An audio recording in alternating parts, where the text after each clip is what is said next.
Hello everyone, मैं वर्तिका स्वागत करती हूँ अपने चैनल पे। आई होप आप सब अच्छे होंगे।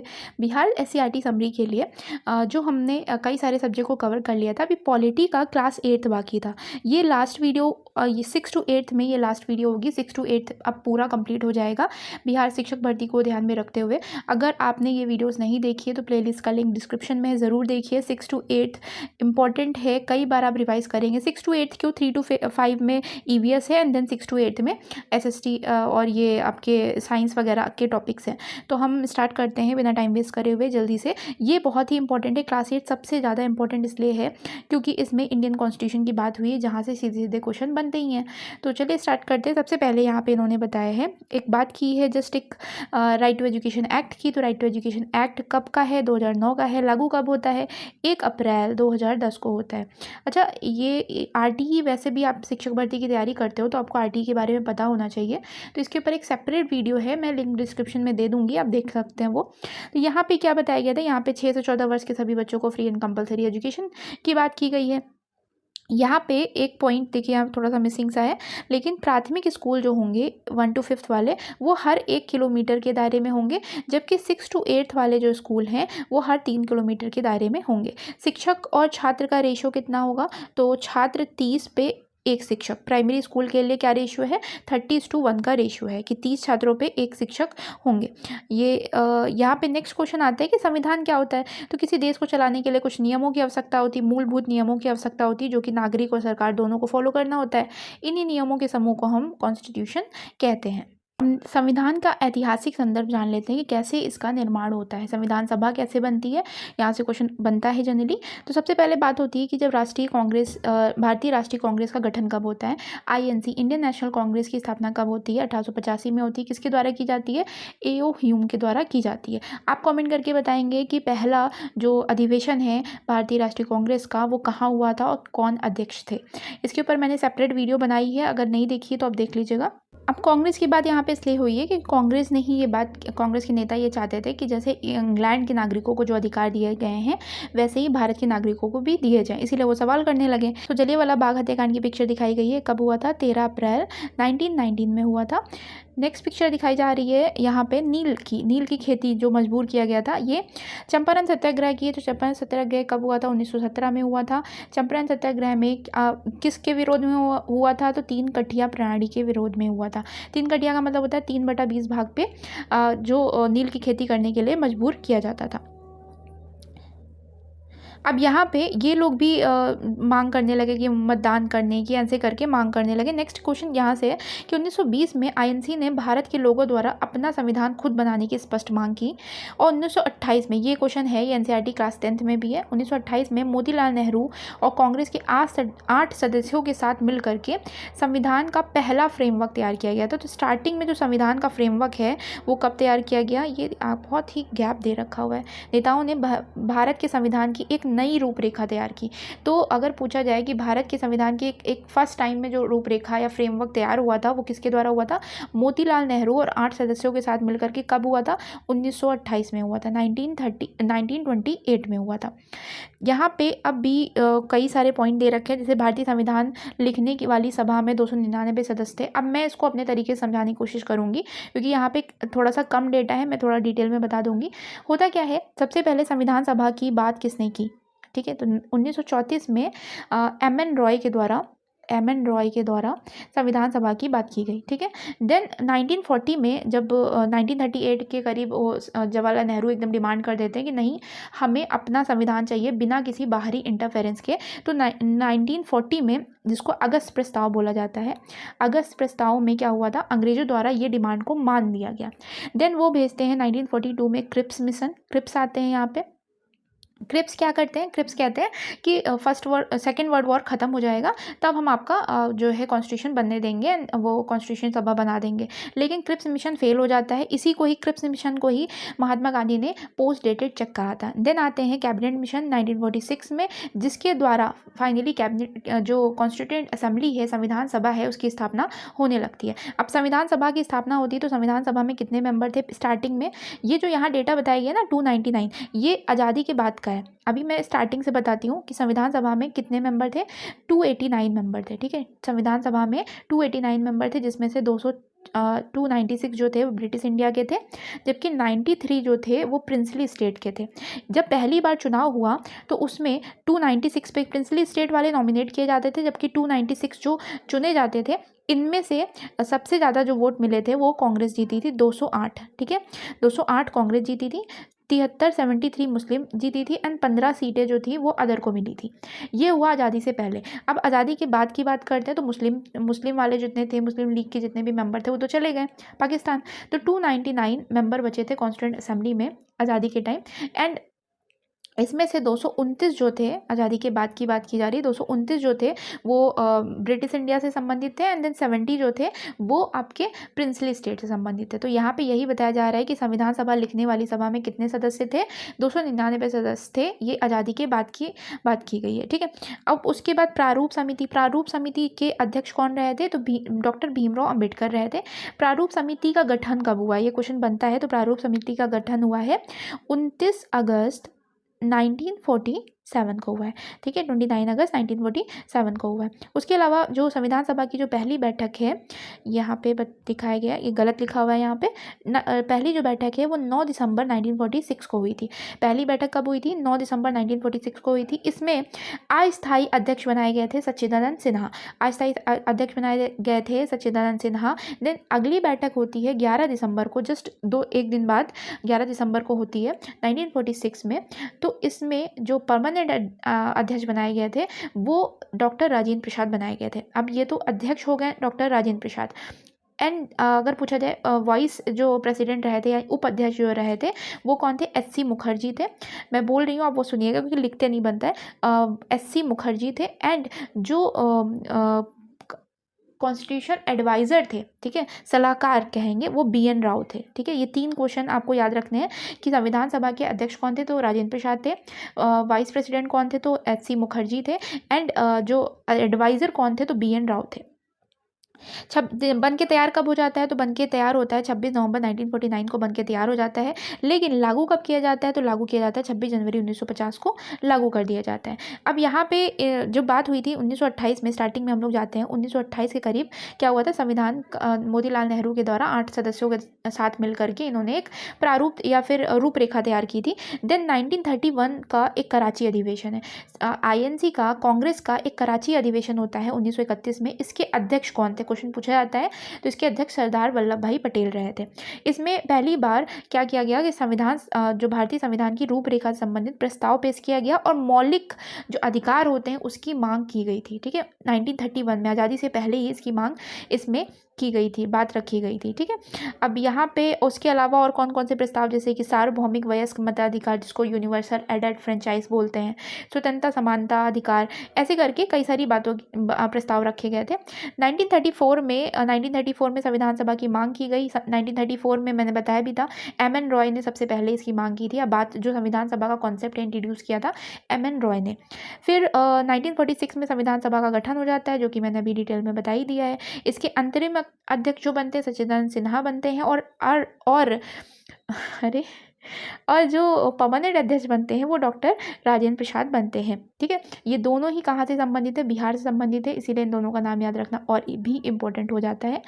यहाँ पे भारत के संविधान उद्देशिका की बात हुई है तो उसके बारे में भी जान लेते हैं कि जो उद्देश्य प्रस्ताव है ऑब्जेक्टिव रेजोल्यूशन कब पास हुआ था, तो 9 को पहली बैठक हुई है, 11 को दूसरी बैठक, 13 दिसंबर 1946 को थर्ड बैठक होती है या फिर थर्ड टाइम 13 दिसंबर को जवाहरलाल नेहरू के द्वारा ऑब्जेक्टिव रेजोल्यूशन को पास किया गया, इंट्रोड्यूस किया गया, जिसको उद्देश्य प्रस्ताव कहते हैं। अब यही उद्देश्य प्रस्ताव आगे चल करके प्रम्बल बनेगा, जिसमें कॉन्स्टिट्यूशन की फिलॉसफी या फंडामेंटल्स की बात की गई है। और ये जो प्रम्बल है, जिसको की ऑफ कॉन्स्टिट्यूशन कहते हैं, संविधान की कुंजी कहते हैं, इसको कब अडॉप्ट किया गया, क्वेश्चन बनता है। तो इसको अडॉप्ट किया गया 22 जनवरी 1947 को अडॉप्ट किया गया। अब यहाँ बहुत सारा आपको डेटा मिल गया होगा, लेकिन सब आपको लूसेंट या किसी रेफरेंस बुक में मिल जाएगा। तो ये सारा डेटा बनते हैं क्वेश्चन, इसीलिए आपको याद करना ही पड़ेगा।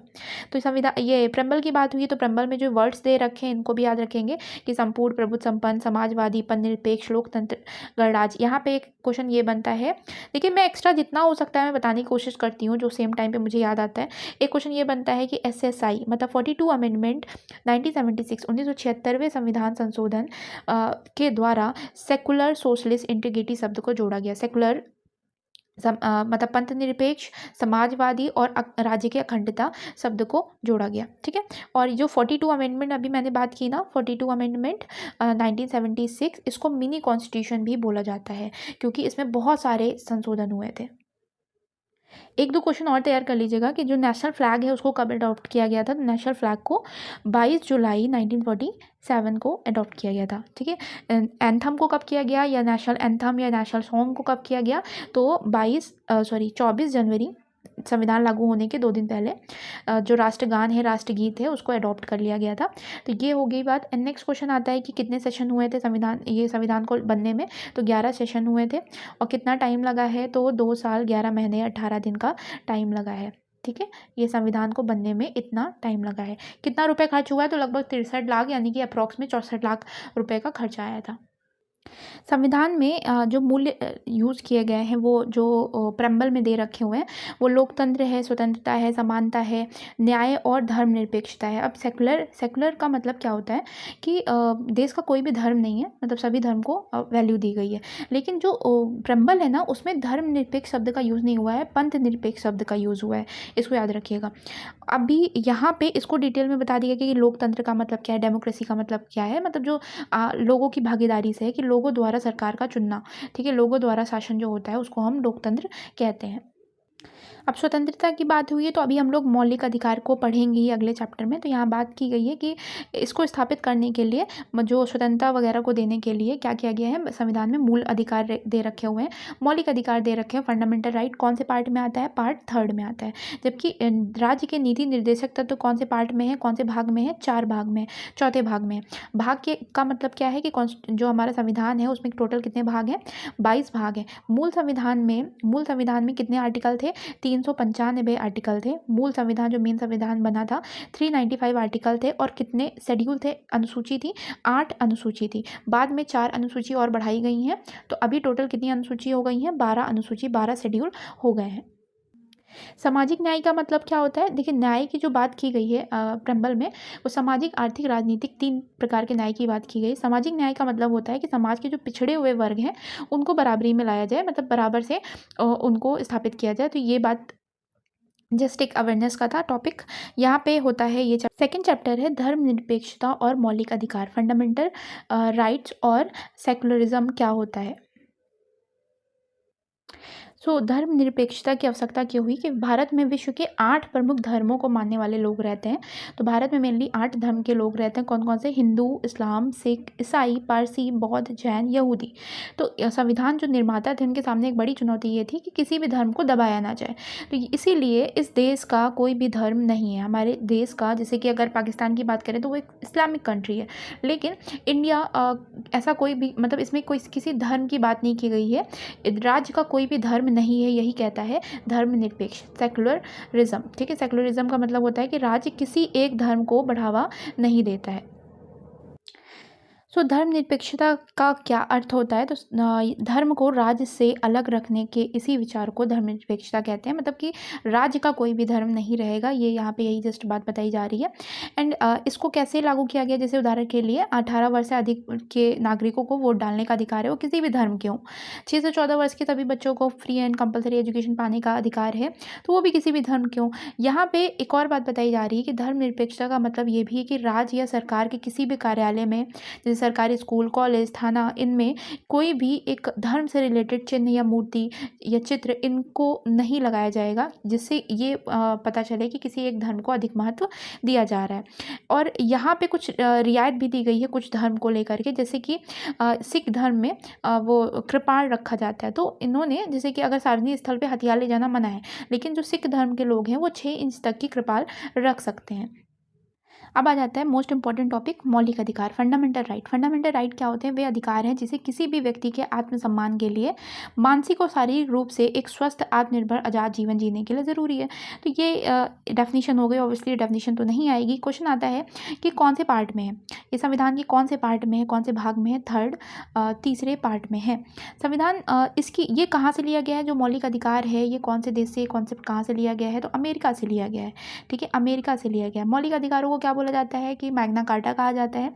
अब नेक्स्ट क्वेश्चन यहाँ से बनता है कि तो अब मौलिक अधिकार और डीपीएसपी में, यानी कि राज्य के नीति निर्देशक तत्व में डिफरेंस ये है कि मौलिक अधिकार अगर किसी व्यक्ति का हनन होता है तो वो सीधे कोर्ट में जा करके मुकदमा कर सकता है। अब ये उच्च न्यायालय या फिर उच्चतम न्यायालय, मतलब हाई कोर्ट या सुप्रीम कोर्ट में डायरेक्ट जा सकता है, अपने मौलिक अधिकारों की मांग कर सकता है। यहाँ पे कितने दे रखे हुए हैं? मौलिक अधिकार कितने थे मूल संविधान में, कितने थे और अभी कितने हैं? तो मूल संविधान में ये 7 थे। ठीक है, अभी कितने हैं? 6 हैं। तो मूल संविधान में 7 थे तो 6 कैसे हुए? एक मौलिक अधिकार था प्रॉपर्टी का, संविधान क्या बोलते हैं उसको, संपत्ति का अधिकार। संपत्ति का अधिकार वो हटा दिया गया। कौन सा अमेंडमेंट के द्वारा? 44 अमेंडमेंट 1978 के द्वारा इसको हटा दिया गया। तो 44वें संविधान संशोधन 1978 के द्वारा संपत्ति का अधिकार, राइट टू प्रॉपर्टी, हटा दिया गया और उसको अब कहाँ डाल दिया गया है? उसको 300A में एक लीगल राइट के रूप में डाल दिया गया है। ठीक है, तो ये पॉइंट याद रखना था। और राइट टू प्रॉपर्टी कौन से आर्टिकल में पहले था? तो मौलिक अधिकार के 31 आर्टिकल में था। ठीक है, 31 और 19F में ये बात की गई थी। तो ये इन दोनों को हटा करके अब कहाँ डाल दिया गया है? 300A में डाल दिया गया है। अगर मौलिक अधिकार कौन से आर्टिकल से कौन से आर्टिकल के बीच आता है? तो 12 से 35 के बीच में आता है, जिसमें से 31 वाला हट चुका है। ये बात याद रखनी है।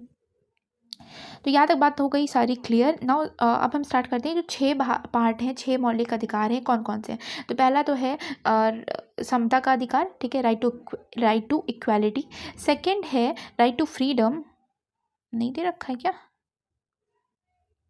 हाँ, सेकंड है right to freedom, right against exploitation, religious right और कल्चरल एजुकेशनल राइट और राइट टू रेमेडी। तो ये जो अधिकार है इसको हिंदी में भी दे रखा है। स्वतंत्रता का अधिकार, शोषण के विरुद्ध अधिकार, धार्मिक स्वतंत्रता का अधिकार, सांस्कृतिक और शैक्षणिक अधिकार और आखिरी में आ जाता है संवैधानिक उपचार का अधिकार। अब इनको हम बारी बारी से थोड़ा सा जान लेते हैं। जैसे पहली बात जो की गई है समता का अधिकार, right to equality. Right to equality में कहाँ से कहाँ के बीच में आता है? तो 14 से 18 के बीच में, आर्टिकल 14 से 18। या आर्टिकल 14 क्या कहता है? कि कानून के सामने सब समान है। ठीक है, इक्वालिटी बिफोर द लॉ। 15 क्या कहता है? कि धर्म, जाति, वर्ग के आधार पे भेदभाव निषेध है, मना है। 15 आर्टिकल कहता है। 16 आर्टिकल क्या कहता है? आपने ये पढ़ा ही होगा, जस्ट आपका रिवीजन हो जाएगा। 16 आर्टिकल कहता है कि नियुक्ति वगैरह में सबको समान रखा जाएगा। हालांकि अपवाद दिया गया है, इसमें आरक्षण दिया गया है ST SC और OBC को, तो ये बात आ जाती है। तो आर्टिकल 16 ये कहता है कि नियुक्ति या नियोजन में सभी को समान अपॉर्चुनिटी दी जाएगी। और 17 वाला आर्टिकल क्या कहता है? 17 आर्टिकल छुआछूत का अंत है, यानी कि अनटचेबिलिटी का अंत की बात करता है। 18वां आर्टिकल क्या कहता है? उपाधियों का अंत की बात करता है। तो ये हो गए आपके पहला वाला पार्ट क्लियर। अब हम बात करेंगे सेकंड वाले की। सेकंड है स्वतंत्रता का अधिकार। स्वतंत्रता के अधिकार में कहाँ से कहाँ के बीच में आता है? 19, 20, 21 और 22 आ जाता है। ठीक है, 19 में क्या कहा गया? 19 में स्वतंत्रता की बात की गई है। इसमें सबसे पहले आपको बोलने का अधिकार है। तो 19A, इसके अंदर भी मतलब 6 पार्ट आते हैं। तो 19A में बोलने का है, फिर आप इकट्ठा हो सकते हो, देन आप संघ बना सकते हो, फिर आप जीविका चला सकते हो। तो ऐसे करके 19 में दे रखे हुए हैं। आप इसको लूसेंट से डिटेल में पढ़ सकते हैं। 20 में क्या दे रखा है? तो 20 में दे रखा है protection of conviction for offences, मतलब अपराध करने पे आपको जो कुछ एक संरक्षण दिया जाता है, वो आर्टिकल 20 में है। 21 में है कि राइट टू लाइफ, जीने का अधिकार है, आराम से आप जी सकते हो। इसमें 21A जो है इसको जोड़ा गया है। कब?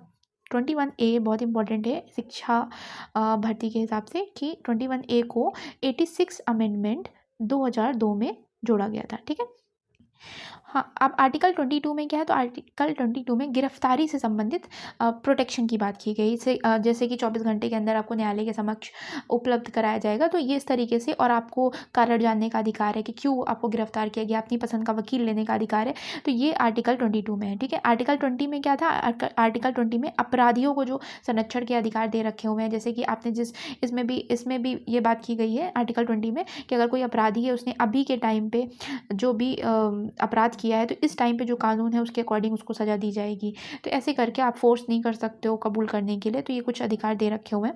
शोषण के विरुद्ध अधिकार, शोषण के राइट अगेंस्ट एक्सप्लॉयटेशन, यहाँ से भी इंपॉर्टेंट है। यहाँ पे 23 और 24 आर्टिकल है। आर्टिकल 23 में जो मानव व्यापार है उसको के ऊपर प्रतिबंध लगाया गया है। जो बंधुआ मजदूरी है या मानव व्यापार है उस पर प्रतिबंध है। आर्टिकल 24 में क्या कहा गया है कि 14 वर्ष से छोटी उम्र के बच्चों की मजदूर पे रखना अपराध है। ठीक है, तो आर्टिकल 23 और 24 हो गया।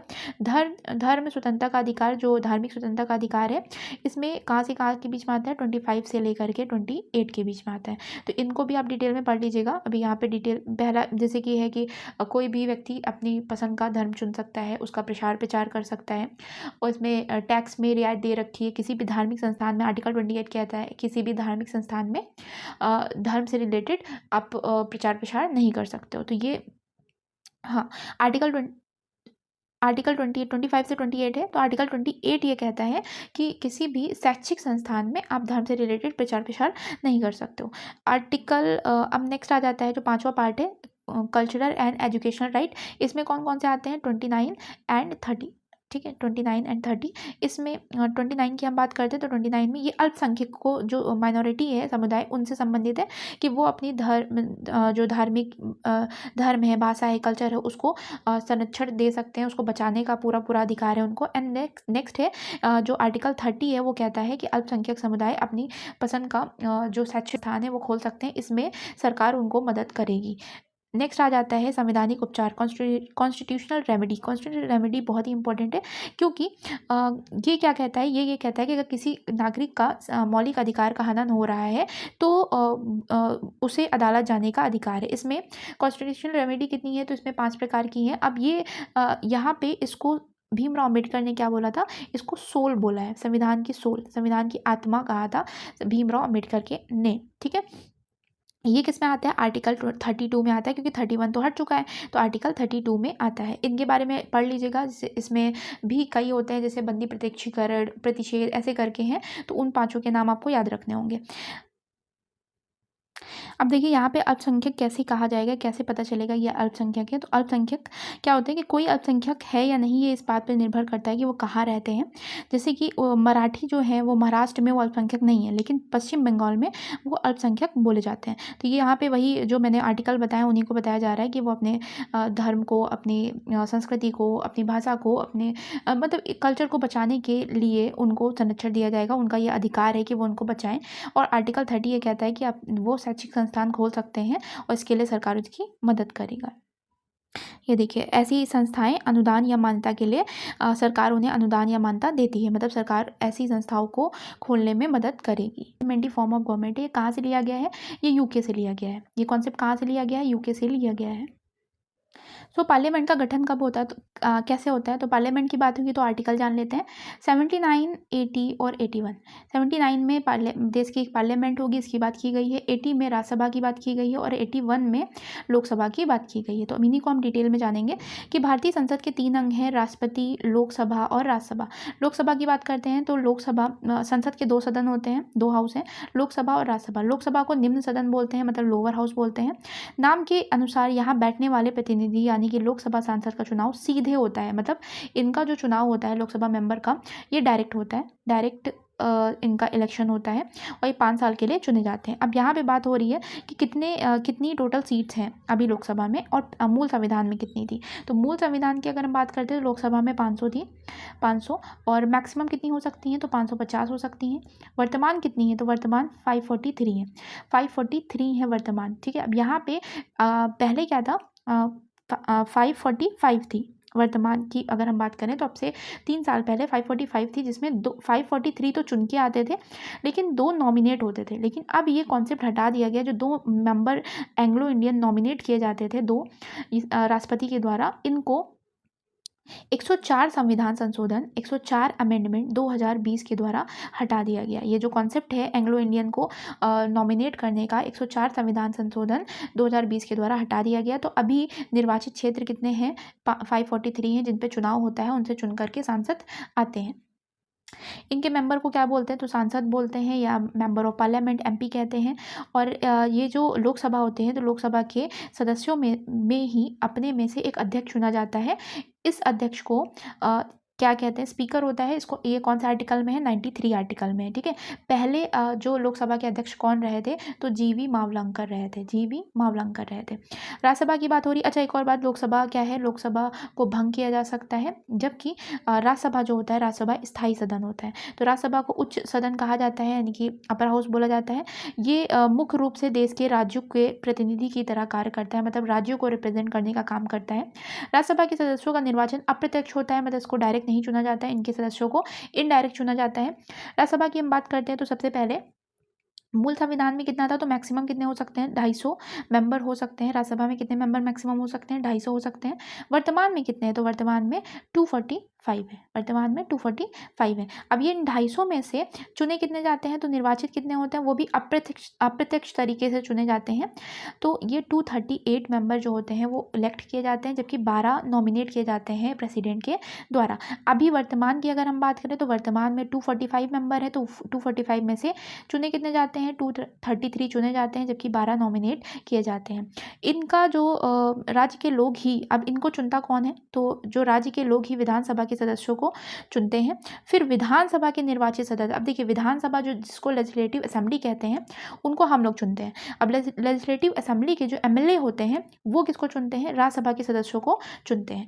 ये प्रत्येक 2 साल में, 2 साल के बाद राज्यसभा के 1/3 सदस्य का निर्वाचन होता है, मतलब हर 2 साल में 1/3 सदस्य क्या हो जाते हैं, हटते हैं, एंड देन उसके बाद अगले आते हैं। इस तरह राज्यसभा कभी भंग नहीं होती, कभी भी खत्म नहीं होती, ये स्थायी सदन होता है। इसका कार्यकाल कितने साल का होता है, तो इसका कार्यकाल 6 साल का होता है। राष्ट्रपति के बारे में थोड़ा सा ही बताया गया है, लेकिन हम जान लेते हैं। तो राष्ट्रपति संसद का तीसरा अंग राष्ट्रपति है। कौन से आर्टिकल में कहा गया है कि देश का एक राष्ट्रपति होगा, आर्टिकल 52 में कहा गया है। आर्टिकल 53 में क्या कहा गया है कि इसके पास एग्जीक्यूटिव पावर होंगी, कार्यकारिणी शक्ति की बात की गई है। इससे रिलेटेड कुछ और आर्टिकल जान लेते हैं, जैसे 60 में शपथ की बात की गई है, राष्ट्रपति की शपथ की बात की गई है। कौन दिलाता है, आप कमेंट करके बताएंगे राष्ट्रपति को शपथ कौन दिलाता है। 61 में इम्पीचमेंट की बात की गई है, इम्पीचमेंट को आई थिंक महाअभियोग कहते हैं, तो 61 है। और उसके अलावा एक और आर्टिकल आ जाता है 72, आर्टिकल 72 में पार्डन जो क्षमा होती है उसकी बात की गई है कि राष्ट्रपति किसी भी अपराध को माफ़ कर सकता है, ऐसे, ठीक है। अब यहाँ पे प्रधानमंत्री के नेतृत्व वाली बात जो कुछ कट गई है, तो उनको भी हम थोड़ा सा क्लियर कर लेते हैं कि प्रधानमंत्री होगा, ये किसी भी आर्टिकल में नहीं कहा गया है, लेकिन आर्टिकल 74 में कहा गया है कि देश में एक मंत्री परिषद होगी, ठीक है, मंत्री परिषद होगी। आर्टिकल 75 में कहा गया है कि जो प्रेसिडेंट होगा वो अपॉइंट करेगा पीएम को अपॉइंट करेगा, और मंत्री परिषद को जो काउंसिल ऑफ मिनिस्टर है उसको अपॉइंट करेगा कौन, प्रेसिडेंट। आर्टिकल 75 में कहा गया है। आर्टिकल 78 में कहा गया है कि पीएम की, प्राइम मिनिस्टर की ये ड्यूटी है कि वो सारी इन्फॉर्मेशन राष्ट्रपति को बताए। सरकार का गठन कैसा होता है, तो सरकार के गठन के लिए जैसे 543 है तो इसके लिए बहुमत चाहिए होगा, तो बहुमत के लिए 272 से अधिक सीटें चाहिए होती हैं। तो ये चीज़ हम पहले भी वाली वीडियोस में कर चुके हैं, आई थिंक 7th या 8th में, 7th या 6th वाली क्लास में हम लोग कर चुके थे ये चीज़। तो यहाँ पे जो अगर नहीं, किसी की बहुमत नहीं बनती है तो गठबंधन होता है, अलायंस होता है। तो अलायंस में 2 अलायंस याद रखने हैं mainly, UPA and NDA. NDA का हेड कौन है, मतलब एनडीए में मेन पार्टी कौन है, बीजेपी है, जबकि यूपीए में मेन कौन है, कांग्रेस है। प्रधानमंत्री प्रधानमंत्री और मंत्रिपरिषद से रिलेटेड मैंने आर्टिकल बता दिए थे। अब इनके बारे में थोड़ा जो लिखा हुआ है वो पढ़ लेते हैं कि लोकसभा में बहुमत वाले जो दल के गठबंधन का नेता जो होता है, अगर मान लीजिए जो बहुमत दल, जो भी गठबंधन अलायंस है उसका जो नेता होता है उसी को प्रधानमंत्री नियुक्त किया जाता है। अब जनरली इसमें जो पॉपुलर होता है उसको चुना जाता है, और यहाँ पे राष्ट्रपति की सलाह से प्रधानमंत्री अन्य मंत्रियों की नियुक्ति करते हैं। तो मंत्रिपरिषद की नियुक्ति प्रधानमंत्री करते हैं, किसकी सलाह से, राष्ट्रपति की सलाह से। नेक्स्ट यहाँ पे अगर प्रधानमंत्री या जो मंत्री बने हैं, संसद की सदस्यता अनिवार्य होती है, वो किसी ना किसी हाउस के मेंबर होना ज़रूरी है। अगर ऐसा नहीं होता है तो उनको मतलब 6 महीने के अंदर, ये क्वेश्चन पूछा गया आई थिंक किसी एग्जाम में, कि कितने महीने के अंदर उनको संसद के रूप में निर्वाचित होना पड़ेगा। अगर वो उन्हें मंत्रिपरिषद में या फिर प्रधानमंत्री बने रहना है तो 6 महीने के अंदर उनको संसद के रूप में निर्वाचित होना पड़ेगा। ये जो मंत्रिपरिषद है ये संसद के प्रति उत्तरदायी होती है अपनी सरकार की तरफ से। संसद के कार्य जान लेते हैं तो विधायिकी कामकाज मतलब कानून बनाने का काम होता है। वित्तीय कार्य का मतलब जितना भी सरकार काम करती है उसके लिए जो धन की आवश्यकता होती है उससे संबंधित भी शक्तियाँ संसद के पास होती है। अब यहाँ धन की बात हुई है तो धन विधेयक की बात कर लेते हैं कि जो मनी बिल है, मनी बिल कौन से आर्टिकल में कहा गया है, तो मनी बिल का वर्णन है 110 में, ठीक है, 110 में मनी बिल है। 112 में बजट की बात की गई है, एनुअल फाइनेंशियल स्टेटमेंट की बात की गई है। अच्छा, जो धन विधेयक है इसको कौन प्रमाणित करता है कि धन विधेयक है, तो स्पीकर द्वारा किया जाता है, ठीक है। इसको पेश भी लोकसभा में किया जाता है। जो धन विधेयक होता है, मनी बिल होता है, उसको लोकसभा में ही पहले पेश किया जाता है।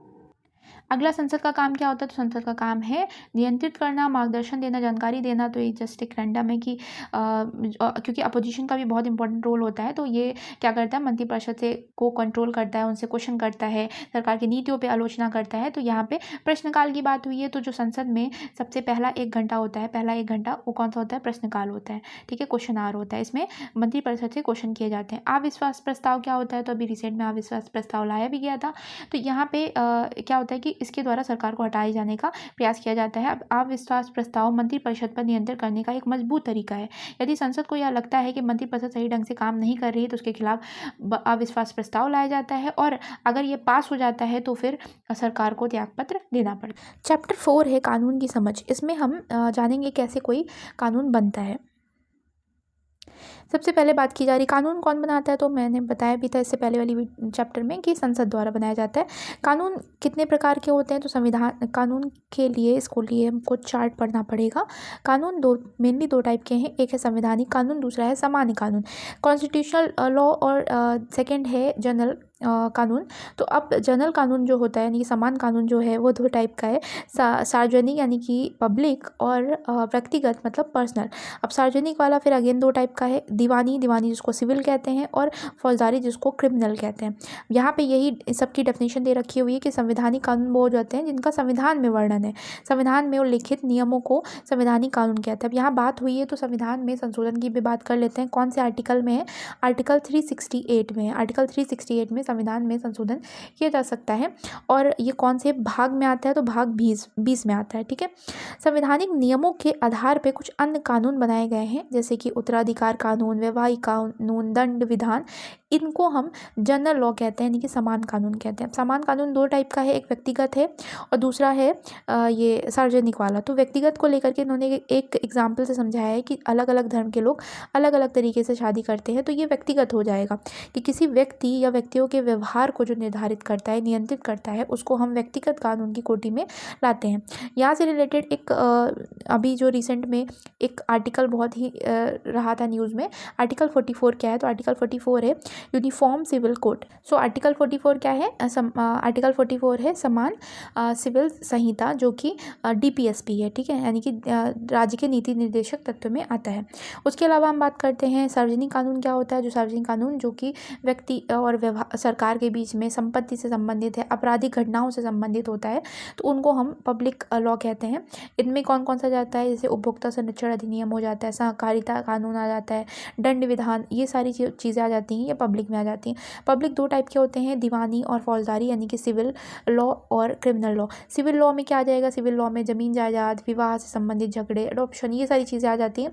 अब इनमें जो क्रिमिनल वाले में, तो क्रिमिनल से संबंधित आ जाएगा, जैसे लड़ाई झगड़ा, हत्या, चोरी, डकैती, ये सब इसमें आ जाता है फौजदारी वाले में, ठीक है। अब यहाँ पे हम बात करते हैं कि कानून कैसे बनता है। तो कैसे बनता है, कानून को बनाने का अधिकार जनता के प्रतिनिधि को है, मतलब जो जनता डायरेक्ट नहीं बनाती, जनता जिनको चुनती है सांसद, उनके द्वारा कानून बनाया जाता है। अब कानून बनाने के लिए ये प्रोसेस यहाँ बताया गया है। सबसे पहले जनता अगर किसी मुद्दे को उठाती है, तो उस पर समाज में कोई मुद्दा उठता है, तो उसको संसद में के एक सदन में पहले पेश किया जाता है। तो एक सदन में विधेयक पेश किया जाता है, उस पर चर्चा होती है, फिर विधेयक या तो पारित होगा या तो रद्द होगा। तो अब ये कैसे होता है, जैसे मान लीजिए लोकसभा में हुआ, तो लोकसभा में पहले 2/3 बहुमत से ये पास होगा, देन ये किस में जाता है, राज्यसभा में जाता है। फिर राज्यसभा में अगर कुछ मतलब संशोधन करना है तो संशोधन किया जाएगा, और उसके बाद फिर ये पास हो जाता है। अगर ये पास हो गया तब ये क्या हो जाता है, एक सदन से दूसरे सदन भेजा जाता है, दूसरे सदन में चर्चा की जाती है, जो कि मैंने बताया, या संशोधन किया जाता है तो पारित किया जाएगा, तो या फिर संशोधन किया जाएगा, और राष्ट्रपति के पास हस्ताक्षर के लिए भेजा जाता है। राष्ट्रपति जब इस पर साइन कर देते हैं तो यही विधेयक क्या बन जाता है, कानून बन जाता है। तो ये पूरा तरीका होता है किसी भी कानून को बनने का। अब यहाँ से रिलेटेड एक पॉइंट बताती हूँ कि जो धन विधेयक है ना, मनी बिल जो होता है, इस पे लोकसभा में ही पहली बात अभी मैंने बताया भी था कि लोकसभा में ही इसको पहले पेश किया जाता है। जैसे कोई भी अगर विधेयक है तो उसको किसी भी सदन में पेश कर सकते हो, लेकिन लोकसभा जो धन विधेयक होता है उसको लोकसभा में ही पहले पेश किया जाता है। ठीक है, अब इसके बाद ये जब राज्यसभा में जाता है तो राज्यसभा के पास केवल नाम मात्र अधिकार है कि वो कुछ नहीं कर सकता है धन विधेयक को लेकर के। 14 दिन अपने पास रख सकता है। 14 दिन के बाद अगर वो वापस नहीं करता है तो उसको अपने आप ही स्वीकृत माना जाता है। तो ये जो 14 दिन बताया ना, ये पॉइंट बनता है कि धन विधेयक को राज्यसभा मैक्सिमम कितने दिन रख सकता है, 14 दिन रख सकता है। 14 दिन में अगर वो पास नहीं करता है तो ऑटोमेटिकली वो पास माना जाता है। ठीक है, अब दोनों सदन की जो जॉइंट मीटिंग है ये कौन से आर्टिकल में होती है, तो संयुक्त जो बैठक है वो 108 आर्टिकल में बताया गया है। 108 आर्टिकल में राज्यसभा और लोकसभा की संयुक्त बैठक की बात की गई है। कौन बुलाता है, राष्ट्रपति बुलाता है। इसके अध्यक्ष कौन होते हैं, तो इसके अध्यक्ष लोकसभा के ही अध्यक्ष होते हैं। जो लोकसभा के स्पीकर हैं अभी वर्तमान में कौन है, आप कमेंट करके बताएंगे। अब यहाँ पे इन्होंने एक एग्जाम्पल से बताया है, लेकिन हमको मेन अपने एग्जाम पर्सपेक्टिव से तैयार करना है कि संसद में शिक्षा का अधिकार जो कानून है ये अनुच्छेद पहले 45 में था, जो कि डीपीएसपी में आता है। डीपीएसपी यानी कि राज्य के नीति निर्देशक तत्व। इसमें कहा गया था कि संविधान के लागू होने के 10 साल के अंदर जो 14 वर्ष के बच्चों को फ्री एंड कंपलसरी एजुकेशन देगा, किसका दायित्व है, दायित्व है। लेकिन डीपीएसपी को आप कोर्ट में चैलेंज नहीं कर सकते हो। डीपीएसपी कहाँ से लिया गया है, एक क्वेश्चन बनता है, तो डीपीएसपी आयरलैंड से लिया गया है। ठीक है, ये कौन से पार्ट में आता है, तो पार्ट 4 में आता है। इस कौन से आर्टिकल से है, 36 से 51 तक है। ठीक है, 36 से 51 के बीच में डीपीएसपी है।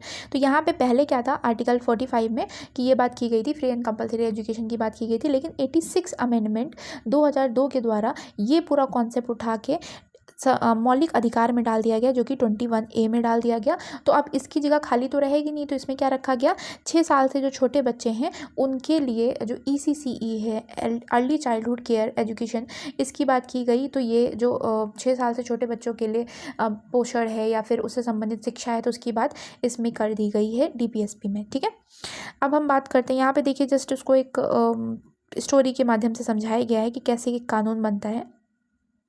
अब इस पे जब बहस होती है तो अध्यक्ष ने विधेयक पर मतदान कराया, तो अध्यक्ष की बात हुई है, तो अध्यक्ष को हम जान लेते हैं कि कौन से आर्टिकल में आता है, तो आर्टिकल 93 में आता है। जो लोकसभा का स्पीकर है वो आर्टिकल 93 में आता है। नेक्स्ट क्वेश्चन यहाँ बनता है कि क्या कानून सब पे लागू होता है, तो बिल्कुल किसी भी धर्म, जाति, लिंग के आधार पर। ये कौन से आर्टिकल में बात की गई है कि जो आर्टिकल 14 में बात की गई है कि कानून सबके लिए समान है, ये मौलिक अधिकार है। सो आर्टिकल 14 ये कहता है कि इक्वालिटी बिफोर द लॉ, यानी कि कानून के समक्ष सब समान है।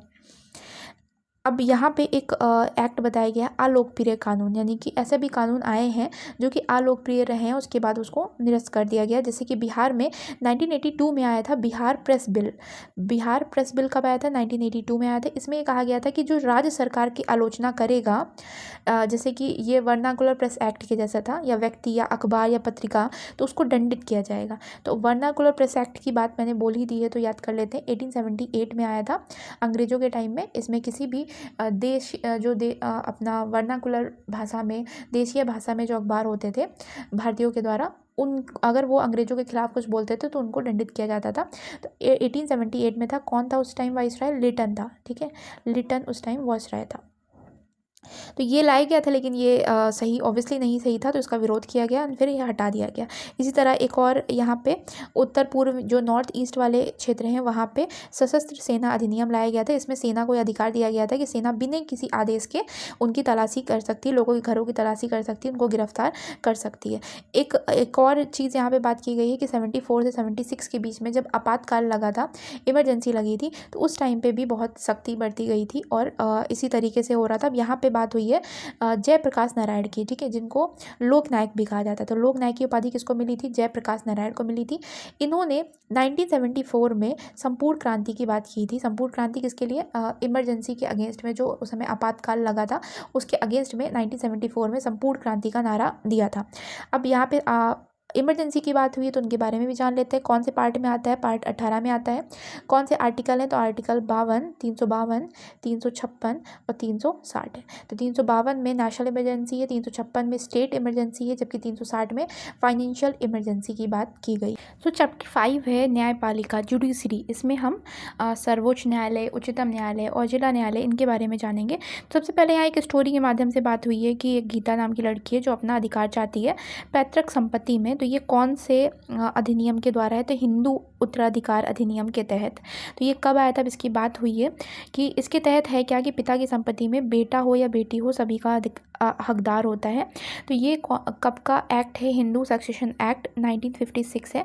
लेकिन अमेंडमेंट कब हुआ था? 2005 में हुआ था। आई थिंक मैंने पॉलिटी या हिस्ट्री वगैरह में ये था भी क्वेश्चन कि 2005 के द्वारा बेटियों को भी पैतृक संपत्ति में अधिकार दिया गया है। तो 2005 में अमेंडमेंट करके ये चीज़ डाली गई थी। अब न्यायपालिका की बात हुई है तो सरकार के 3 अंग होते हैं, विधायिका, कार्यपालिका और न्यायपालिका, यानी कि लेजिस्लेटिव, एग्जीक्यूटिव और जुडिशरी। लेजिस्लेटिव का काम होता है कानून बनाना, कार्यपालिका का काम होता है लागू करना और न्यायपालिका का काम होता है किसी विवाद का निपटारा करना। अब न्यायपालिका की बात हुई है तो न्यायपालिका नागरिकों के अधिकार, उनकी स्वतंत्रता की रक्षा करता है। अधिकार की बात हुई है तो मौलिक अधिकारों की बात कर लेते हैं कि मौलिक अधिकार को लेकर के न्यायपालिका कौन से आर्टिकल के द्वारा रिट जारी कर सकता है। तो अगर सर्वोच्च सुप्रीम कोर्ट की बात करें तो सुप्रीम कोर्ट आर्टिकल 32 के द्वारा रिट जारी कर सकता है। और हाई कोर्ट की बात करें तो हाई कोर्ट 226 आर्टिकल के द्वारा मौलिक अधिकारों के हनन होने पर रिट जारी कर सकता है। तो ये दोनों आर्टिकल आपको याद रखने हैं। अगर विधायिका मतलब लेजिस्लेटिव अगर कोई ऐसा कानून बनाता है जो संविधान का उल्लंघन करता है तो न्यायपालिका उसे रद्द कर सकती है। तो ये और नेक्स्ट है कि हमारे यहाँ जो न्यायपालिका है, जुडिशरी है, वो स्वतंत्र है। स्वतंत्र इसलिए रखी गई कि ताकि वो किसी सरकार के दबाव में आकर के गलत फैसले ना ले। तो यहाँ पे अगर हम बात करें कि कैसे स्वतंत्र है, इसको 2 तरीके से है। जैसे कि पहला, शक्तियों का बंटवारा किया गया है। इसका मतलब है विधायिका और कार्यपालिका जैसी राज्य की शाखाएं न्यायपालिका के काम में दखल नहीं दे सकती। मतलब जो न्यायपालिका के काम में एग्जीक्यूटिव या फिर लेजिस्लेटिव काम में दखल नहीं दे सकते हैं, एक ये तरीका है।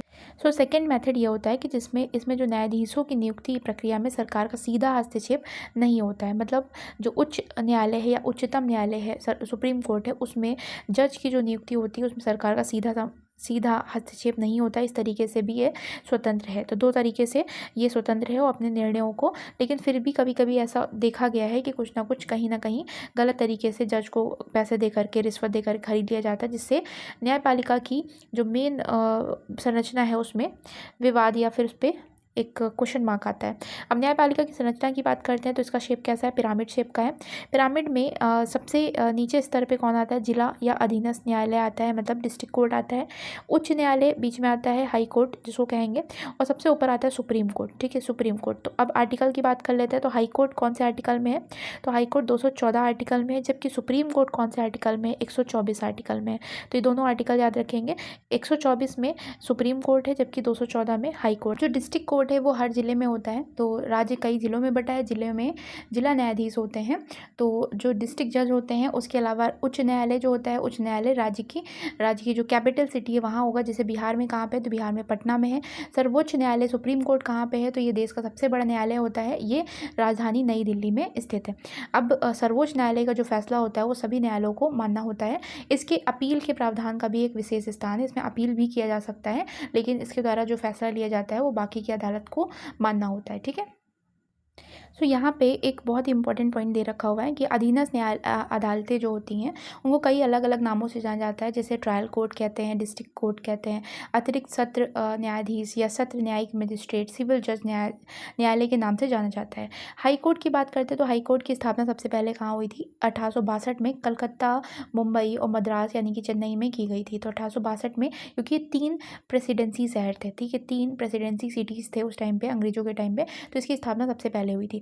दिल्ली में जो उच्च न्यायालय हाई कोर्ट है वो 1966 में हुआ है। अब दिल्ली में देखिए, दिल्ली में सुप्रीम कोर्ट भी है और हाई, अभी प्रेजेंट में कितने हाई कोर्ट है? तो प्रेजेंट में 25 हाई कोर्ट है। 25 हाई कोर्ट में यहाँ पे बताया गया है कि पंजाब और हरियाणा का एक साझा न्यायालय है जो कि चंडीगढ़ में है। तो पंजाब और हरियाणा का कॉमन जो डिस्ट्रिक्ट वो कोर्ट है वो कहाँ पे है? चंडीगढ़ में है। उसके अलावा ये पॉइंट गलत दे रखा हुआ है कि इन्होंने बताया कि 7 जो 7 सिस्टर्स हैं उनका एक ही उच्च न्यायालय है, तो ऐसा नहीं है।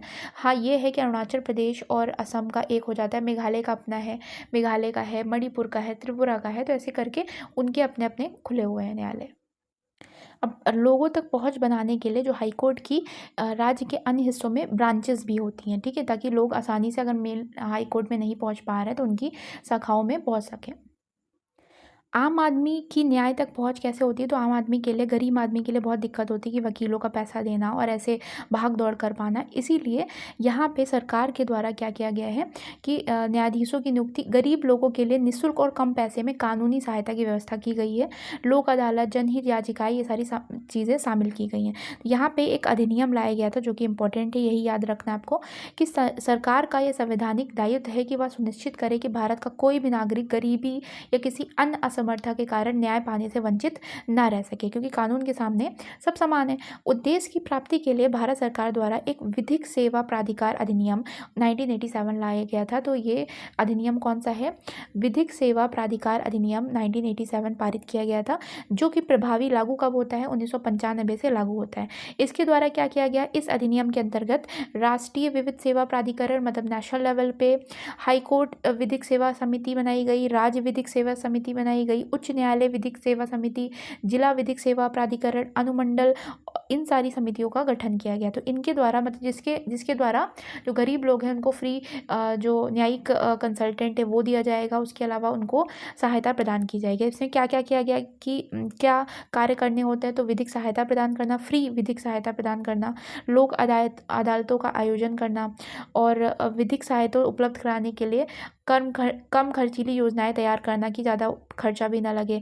ग्रामीण क्षेत्रों में समाज के कमज़ोर वर्गों के लिए शिविर आयोजन करना, ये सारे उनके काम हुए कि सुलह समझौते के आधार पर निपटारा करना। तो ये काम हो जाते हैं इस अधिनियम के अंतर्गत। अब इसके पात्र कौन होंगे, कौन लोग इसका लाभ उठा सकते हैं? तो जिनकी वार्षिक आय 1 लाख से कम है, ST SC से हैं, जिनके साथ मानव दुर्व्यवहार या पीड़ित हैं, भिखारी हैं, जो ऐसी बच्ची जो 18 वर्ष से कम आयु की है, या ऐसा लड़का जो 16 वर्ष से कम आयु का है, मानसिक रूप से कोई बीमार है, तो ऐसे लोग जो हैं वो इसका लाभ उठा सकते हैं, ठीक है। अब यहाँ पे हम बात करते हैं लोक अदालत क्या होती है। तो लोक अदालत जैसे बिहार के सभी जिलों के व्यवहार न्यायालय के परिसर में जो जितने भी ज़िले हैं, डिस्ट्रिक्ट कोर्ट हैं, वहाँ पे लोक अदालत कार्यरत होती है। लोक अदालत सामान्यतः सप्ताह में 5 दिन काम करती है। अब इसमें होता क्या है, इसमें जो दीवानी सिविल जो मामले होते हैं या उसके अलावा जो सुलह वाले क्रिमिनल मामले होते हैं उनका निपटारा किया जाता है, ठीक है। कोई एक पक्ष या दोनों के आवेदन पर लोक अदालत में भेजा जाता है और वहाँ उसका निपटारा कर दिया जाता है। तो बस हमको बस इतना ही जानना था, अदरवाइज ये एकदम थ्योरेटिकल पार्ट है, आप चाहे तो पढ़ सकते हैं, वरना इतना इंपॉर्टेंट नहीं है। सो नेक्स्ट चैप्टर है न्यायिक प्रक्रिया। अब यहाँ पे जो प्रोसेस होता है उसकी बात बताई गई, तो एक स्टोरी के माध्यम से बताया गया, तो हम उसको भी उसी माध्यम से समझेंगे। यहाँ पे एक अवधेश होता है, एक विनोद होता है, दोनों में लड़ाई हो जाती है। विनोद क्या करता है कि विनोद अवधेश को मारता पीटता है और गलती विनोद की होती है ऑब्वियसली। बित्ती स्टोरी तो मैं नहीं बता पाऊँगी, लेकिन यहाँ पे फिर उसका हाथ टूट जाता है। अब इसके खिलाफ जब कार्रवाई होती है तो FIR लिखाई जाती है। FIR का फुल फॉर्म क्या है? फर्स्ट इन्फॉर्मेशन रिपोर्ट, ठीक है। फर्स्ट इन्फॉर्मेशन रिपोर्ट लिखवाई जाती है। अब यहाँ पे एक पॉइंट बताया गया है कि जो अवधेश ने अपना मामला एक सामान्य जो थाना है वहाँ दर्ज कराया, लेकिन उसके अलावा एक अलग से थाना, विशेष थाना भी होता है जो अनुसूचित जाति और अनुसूचित जनजाति ST SC वालों के लिए होता है। तो ये एक सुविधा दी जाती है। FIR जो होता है फर्स्ट इन्फॉर्मेशन रिपोर्ट, ये जो पढ़ा लिखा है तो वो अगर वो अपने हस्ताक्षर कर सकता है, जो पढ़ा लिखा नहीं है उसके लिए वहाँ पे मौखिक रूप से मतलब बोलेगा और दरोगा लिख देता है। तो इस तरीके से काम करता है। अब तो इंटरनेट के माध्यम से भी होने लगा है। तो ऐसे होता है। फिर इसके खिलाफ मामले के खिलाफ छानबीन की जाती है FIR के आधार पे। जो थाना प्रभारी होते हैं छानबीन करते हैं तो विनोद को दोषी पाते हैं। उसके बाद गिरफ्तारी होती है। गिरफ्तारी से रिलेटेड आर्टिकल कौन सा है? तो आर्टिकल 22 है। ये मौलिक अधिकार में आता है। तो आर्टिकल 22 में क्या कहा गया है कि पहली बात, जिसको भी गिरफ्तार किया जा रहा है उसको ये बताने का, उसको ये पूछने का अधिकार है कि वो किस कारण से गिरफ्तार हुआ है, कि वह अपनी गिरफ्तारी का कारण पूछे। तो ये आर्टिकल 22 में जो गिरफ्तार जिसको किया जा रहा है उसको कुछ संरक्षण दिया गया है। तो पहला ये संरक्षण हो गया। दूसरा संरक्षण ये हो जाता है कि इसी आर्टिकल में ही कि किसी भी जिस व्यक्ति को गिरफ्तार किया गया उसको 24 घंटे के अंदर 24 घंटे के अंदर कहाँ लेके जाना है, उसे मजिस्ट्रेट के सामने प्रस्तुत करना आवश्यक है। तो ये दूसरा हो जाता है। उसके अलावा थर्ड ये भी है कि अपनी पसंद का वो वकील चुन सकता है। तो ये पूरे प्रोसेस होते हैं आर्टिकल 22 में। अब जमानत की बात होती है तो जमानत कुछ एक ऐसे जुर्म होते हैं जो जमानती होते हैं, कुछ ऐसे होते हैं जो जमानती नहीं होते हैं। तो जमानत के लिए क्या करना होता है कि कोई ज़मीन या जायदाद को एज अ बॉन्ड रखना पड़ता है। तो यहाँ पे वो कहते हैं, मतलब ये जो थाना प्रभारी होते हैं विनोद से कहते हैं कि तुम्हारा जो जुर्म है, तुमने मारा पीटा है, ये जमानती है, तुमको जमानत मिल सकती है, लेकिन बदले में तुमको ज़मीन जायदाद रखनी पड़ेगी, एज अ बॉन्ड भर सकते हो। तो या तो कोई तुम्हारी जान पहचान का है तो वो रख देगा, या तो तुम्हारी खुद की है तो तुम रख सकते हो। तो इस तरीके से अगर वो उसको कचहरी में बुलाया जाता है और वो नहीं पहुँचता है तो उसकी जायदाद जब्त हो जाएगी। ये पूरा प्रोसेस होता है जमानत का।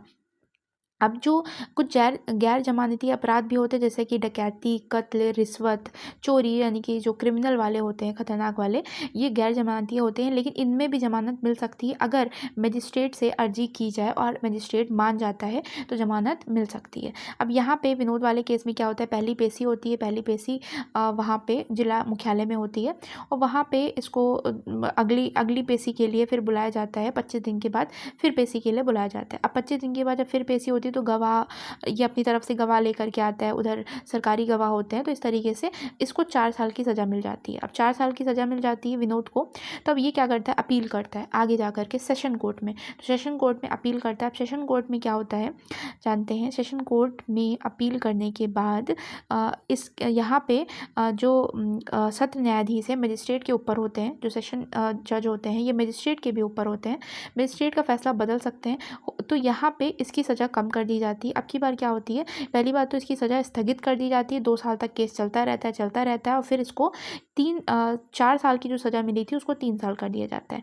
अब ये इसको फिर लगता है कि अरे ऐसा है कि हम लोग हाई कोर्ट में अपील करें तो हो सकता है ये सज़ा और कम हो जाए। तो हाई कोर्ट में जाते हैं। तो हाई कोर्ट में क्या होता है कि उच्च न्यायालय में अभियुक्त या गवाह नहीं बुलाए जाते हैं। यहाँ पे केवल जानकारी जो फाइल बनी है वही पहुँचती है, उसके हिसाब से फैसला सुनाया जाता है। तो यहाँ पे क्या हुआ कि इसकी जो सज़ा थी 3 साल वाली अब कम नहीं की जाती, कहा जाता है कि एकदम ठीक है और अब इसको जेल में ही रहना पड़ेगा, जेल में सज़ा काटनी पड़ेगी। तो 3 साल की सज़ा पूरी तय हो जाती है। तो ये पूरा प्रोसेस होता है इसका। अब यहाँ पे जस्ट एक बताया जा रहा है कि यहाँ पे जो विनोद और अवधेश वाला मामला है ये आईपीसी की कौन सी धारा में आता है, तो 326 में आता है। 326 में आता है। फौजदारी मामले क्या होते हैं, मतलब क्रिमिनल जो मामले होते हैं वो क्या होते हैं, ऐसा मामला जिससे समाज की शांति या व्यवस्था भंग होती है उसको फौजदारी मामला कहा जाता है। इसमें कैसे रिपोर्ट की जाएगी, कैसे न्यायालय के सामने मुकदमा पेश करना है, ये सारी जो चीज़ें होती हैं ये कहाँ पे इनका वर्णन है, तो ये इसके प्रावधान क्रिमिनल प्रोसीजर कोड में है। ठीक है, तो क्रिमिनल प्रोसीजर कोड मतलब आपराधिक दंड प्रक्रिया संहिता में इनके प्रावधानों को के तहत तय किया गया है कि फौजदारी मामलों में कैसे रिपोर्ट करनी है, कैसे मुकदमा दायर किया जाएगा। तो चैप्टर 7 है सहकारिता। सहकारिता से पहले हम कॉन्स्टिट्यूशन में ये कौन से पार्ट में दे रखा हुआ है, जो सहकारी समिति है उसकी बात कौन से पार्ट में है, तो 97 अमेंडमेंट कॉन्स्टिट्यूशनल अमेंडमेंट 2011 के द्वारा जो कोऑपरेटिव सोसाइटी है उसको 9B में डाला गया है। ठीक है, तो कौन से पार्ट में आता है कोऑपरेटिव सोसाइटी, तो ये आपका 9B में आता है। कौन से आर्टिकल में है, तो 243 ZH से लेकर के 243 ZT तक है। ठीक है, अब इस चैप्टर में सहकारिता की बात हुई है तो हम इसको एक स्टोरी के माध्यम से समझेंगे कि मधुरापुर की कहानी है, वैशाली ज़िले में है। तो वैशाली ज़िले में कौन सी खेती होती है, केले की खेती होती है। ठीक है, तो केले की खेती के लिए वैशाली ज़िला फेमस है। अब इस केले की उपज के लिए मवेशी खाद की ज़रूरत पड़ती है। मवेशी खाद के लिए यहाँ पर पशुपालन बहुत होता है। तो पशुपालन होता है तो दूध का उत्पादन भी बहुत होता है। तो जब ये लोग जो गाँव के लोग हैं ये दूध बेचने के लिए शहर जाने में बहुत कठिनाई होती है, तो बिचौलिया जो बीच वाला व्यक्ति होता है दूधिया, वो इनसे सस्ते में ले लेता है और अपना आगे महंगे में बेचता है। तो इसकी वजह से इनको बहुत दिक्कत, मतलब कम दाम मिलते थे। इसी वजह से यहाँ पे क्या हुआ, मधुरापुर महिला दुग्ध उत्पादक सहयोग समिति की स्थापना होती है। ठीक है, तो एक सहकारी समिति की स्थापना होती है। तो गांव स्तर पे इसकी स्थापना होती है और जबकि जिला स्तर पर वैशाल पाटलिपुत्र दुग्ध उत्पादन सहकारी संघ की स्थापना होती है, इसे पटना डेयरी के नाम से जानते हैं। तो ये क्या करते हैं, ये जो गाँव वाले हैं उनको उचित दाम पे दूध लेते हैं, देन आगे आगे फॉरवर्ड करते हैं। तो ये पूरा प्रोसेस होता है। अब इतना डिटेल तो नहीं समझना है, लेकिन यहाँ से जो वर्किंग है वो आपको समझना चाहिए कि जो सहकारी समिति है इसकी वर्किंग कैसे होती है, कैसे काम करता है। तो इसमें इनके में 400 सदस्य हैं। तो जो भी सदस्य बनने होते हैं उसके लिए उनको कुछ शेयर लेना पड़ता है उस समिति का, मतलब कुछ शेयर लेना पड़ता है रुपए दे करके, और 1 रुपये प्रवेश शुल्क देना पड़ता है इसके लिए, इस समिति के लिए। लेकिन हर एक समिति का अपना अपना होता है। अब ये सदस्य मिल करके क्या करते हैं, आपस में एक कार्यकारिणी गठन करते हैं, ठीक है, एक पूरी एग्जीक्यूटिव का गठन करते हैं। और इसमें जैसे मान लीजिए इस सहकारी समिति में 13 सदस्य हैं, तो जैसे वो लोग अपना गठन करेंगे तो हर सहकारी समिति में कुछ एक कार्यकारिणी का गठन होता है। कार्यकारिणी के गठन के उपरांत इसका एक अध्यक्ष का चुनाव होता है, तो उन्हीं में से एक अध्यक्ष चुन लिया जाता है। तो इस तरीके से काम होता है। अभी जो पैसे जमा करते हैं या जो प्रॉफिट आता है तो आपस में तो बट जाता है। उसके अलावा ये मशीनों को खरीदने के लिए, जैसे दूध की गुणवत्ता वाली मशीनों का खरीदने के लिए, दूध संग्रह करने के लिए, जो मतलब जो भी ज़रूरतें होती हैं वो उन्हीं पैसों से ये लोग पूर्ति करते हैं। तो इनके काम क्या होते हैं, कार्यकारिणी के काम हो जाएंगे, जैसे कि समिति के सारे कामों की व्यवस्था करना, दुकान को समय पे खोलना, दूध की जांच करना, पटना डेयरी पहुंचाना, तो ये सारे काम समिति के ही होते हैं। अब इस समिति से जुड़ने के बाद क्या होता है कि जो गांव के लोग हैं उनको जो अभी तक नुकसान झेलना पड़ रहा था वो नहीं होता है, तो आर्थिक रूप से लाभ होने लगता है। अब सहकारिता की बात करते हैं। सहकारिता होता क्या है, तो सहकारिता 2 शब्दों से मिलकर बना हुआ है, सह और कारिता, मतलब मिलकर कार्य करना। तो मिलकर कार्य करना, इसमें लोग अपनी आर्थिक हितों की पूर्ति के लिए, उन्नति के लिए मिलजुल करके काम करते हैं, इसी को बोला जाता है सहकारिता। अब पैक्स की बात हुई है। पैक्स क्या है, यहाँ से फुल फॉर्म आ सकता है, तो primary agriculture credit cooperative society, ठीक है। तो कोऑपरेटिव सोसाइटी की बात हो रही थी, तो यहाँ पे primary agriculture credit cooperative society, इसका गठन सरकार के द्वारा किया गया। किस लिए, कृषकों के कल्याण के लिए, जो किसान हैं उनके कल्याण के लिए। कोई भी किसान एक निर्धारित जो शुल्क है, अगर इसका मेंबर बनना है तो उसके लिए एक शुल्क भर करके उसका शेयर की राशि दे करके सदस्य बन सकता है। अब जब सदस्य बन जाता है तो ये जो पैक्स है उन सदस्यों के लिए बैंक का काम करती है, मतलब ऋण देती है, कम ब्याज दर पे ऋण दे सकती है। उसके अलावा इनको जो बीज हैं या फिर जो उपज के लिए जितने भी सामान होता है उसको भी उपलब्ध कराती है। तो ये सारे फ़ायदे यहाँ से इनको मिलते हैं किसानों को, ठीक है। और जो प्रॉफिट आता है वो आपस में फिर बांट लिया जाता है, और उसके अलावा कुछ मशीन वगैरह खरीदने के लिए उसका यूज़ हो जाता है। तो इसके अतिरिक्त पैक्स के माध्यम से किसानों को उचित दर पर सही खाद और बीज उपलब्ध होते हैं। साथ ही पैक्स यह सुनिश्चित करता है कि किसानों को फसलों को जो किसानों की जो फसल है उसको सरकार जो MSP है, मिनिमम सपोर्ट प्राइस, उस पे खरीदा जाए। तो इसकी भी ये एश्योर करता है कि ये काम हो। अब हम जानते हैं उपभोक्ता सहकारी समिति के बारे में। उपभोक्ता सहकारी समिति क्या होती है, मतलब जो कंज्यूमर कोऑपरेटिव सोसाइटी, इसका उद्देश्य होता है कि थोक व्यापारी और उत्पादकों से सीधे अधिक मात्रा में माल ले लेना सस्ते दर पे, और फिर जो इसके सदस्य हैं उनको कम दाम पे उपलब्ध करा देना। जैसे कि अगर इस समिति के जो लोग भी सदस्य बन चुके हैं वो थोक में, ये समिति क्या करेगी, थोक में सामान ले लेगी, तो इसके जो सदस्य हैं वो क्या करेंगे, अगर वो खुदरा माल भी लेते हैं, मतलब जिसको कहते हैं फुटकर भी लेते हैं, तभी भी उनको ये चीज़ सस्ती मिलेगी।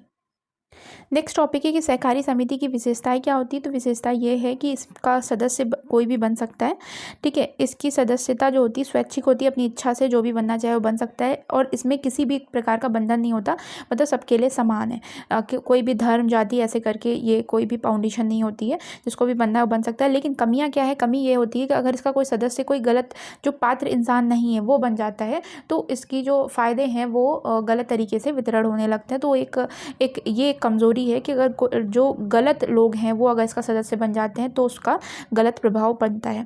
समानता की बात मैंने बता दी थी कि सब लोग इसके सदस्य बन सकते हैं।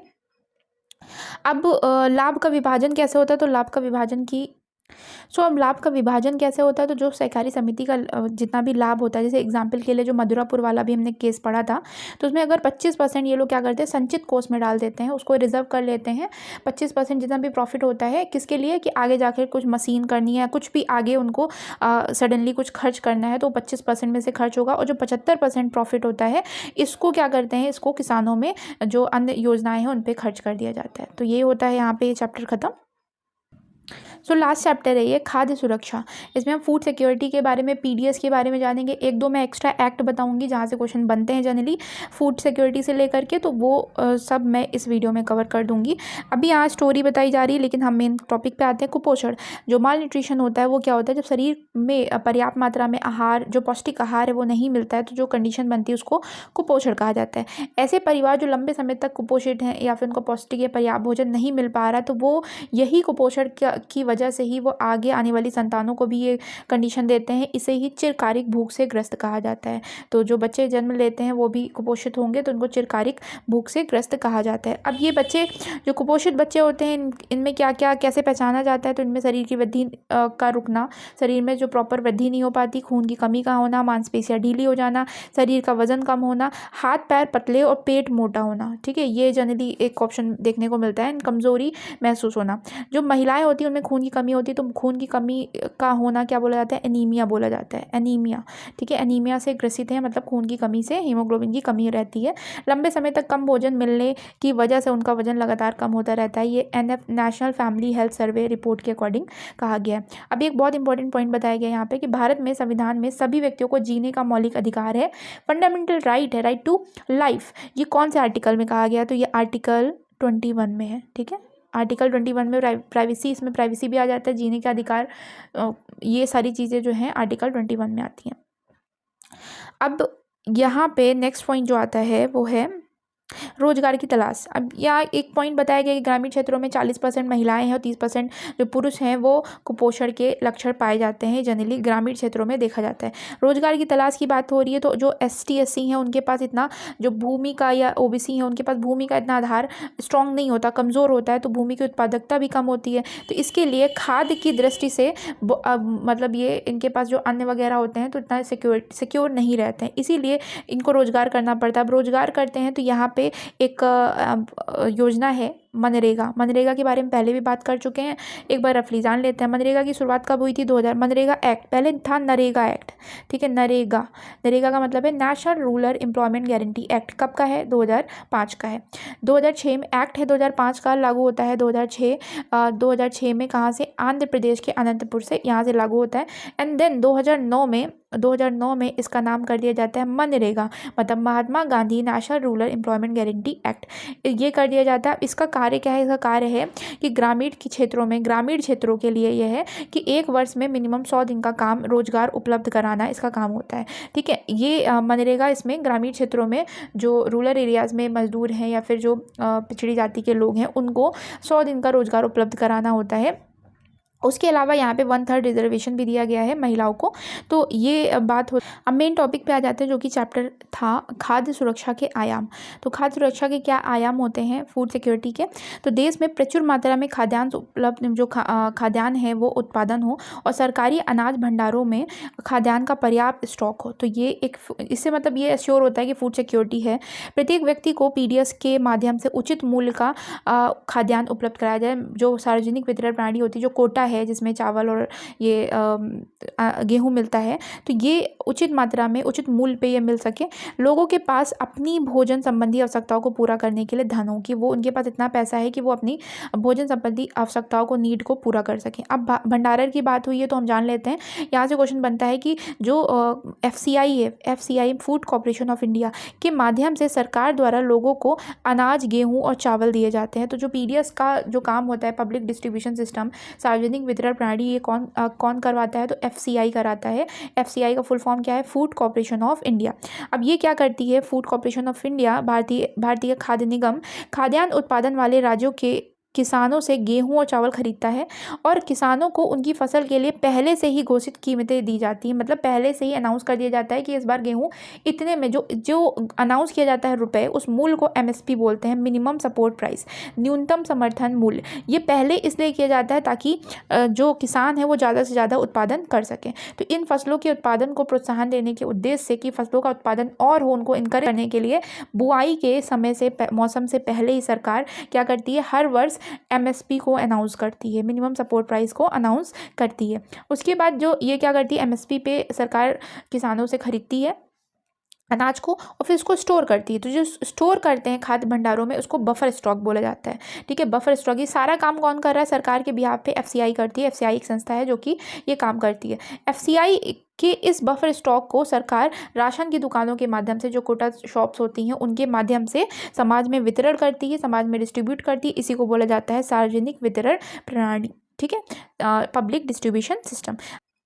अब नेक्स्ट टॉपिक, सार्वजनिक वितरण प्रणाली की वर्तमान स्थिति, प्रेजेंट में क्या कंडीशन है। तो यहाँ पे जो डेटा दे रखा है 2010 का डेटा दे रखा हुआ है, तो आने के चांस बिल्कुल भी नहीं है। लेकिन बात हुई है बीपीएल की, तो बीपीएल के बारे में जान लेते हैं। बिलो पॉवर्टी लाइन, बीपीएल होता है, एपीएल होता है। तो एपीएल का मतलब होता है अबव पॉवर्टी लाइन। तो बीपीएल और एपीएल ऐसे तो हमारे यहाँ सब मतलब समानता की बात की जाती है, लेकिन जो निर्धन है, जो थोड़े से कम निर्धन है, उनके बीच में अलग अलग मूल, गैर निर्धन है उनके बीच में अलग अलग मूल रखा गया है वस्तुओं को खरीदने का। मतलब अगर पीडीएस में जो सामान लेने जाते हैं तो वहाँ पे जो निर्धन होंगे उनको बहुत सस्ते में मिल जाता है, जबकि एपीएल जो कैंडिडेट होते हैं उनको थोड़ा सा उनके कंपैरिजन में मूल ज़्यादा होता है। तो एक डिफरेंस रखा गया है।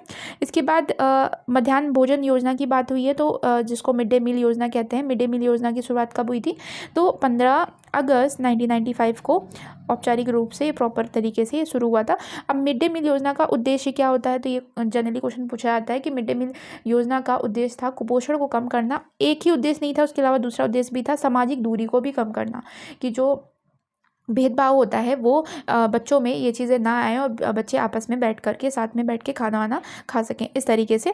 गरीबी रेखा के बारे में हम बात कर ही चुके हैं। अच्छा, एक आप कमेंट करके बताएंगे कि मध्याह्न भोजन योजना को अब किस में विलय कर दिया गया है, या फिर इसका नाम अब क्या हो गया है, इस स्कीम का नाम अब क्या कर दिया गया है। और अब मैं ये चैप्टर हो जाता है आई थिंक ख़त्म। हाँ, अब मैं यहाँ पे 2 एक्ट बताती हूँ, उनको याद कर लीजिएगा। National food security act, national food security act कब का है? 2013 का है। और फूड सेफ्टी स्टैंडर्ड एक्ट, ठीक है, फूड सेफ्टी स्टैंडर्ड एक्ट ये कब का है? ये 2006 का है। तो इनको ज़रूर याद रखिएगा, क्योंकि यहाँ से क्वेश्चन 1-2 एग्जाम में बने हैं, वनडे एग्जाम्स में। तो होता है ये चैप्टर, ये पूरा पॉलिटी ख़त्म। अब 6 to 8 आपकी कंप्लीट हो चुकी है। इनको आप मल्टीपल टाइम रिवाइज करिए, क्योंकि बहुत ही इंपॉर्टेंट है आपका। अगर किसी भी वनडे एग्जाम की अगर आप तैयारी करते हो तो यहाँ से मोस्टली क्वेश्चन आपको फंस जाएंगे, क्योंकि एनसीईआरटी का ही डेटा इन्होंने दे रखा है। तो एक तरीके से आपका एनसीईआरटी भी रिवाइज हो गया। सो ऐसे ही देखते रहिए एंड रिवाइज करते रहिए और तैयारी करते रहिए और जॉब लेते रहिए। Thank you.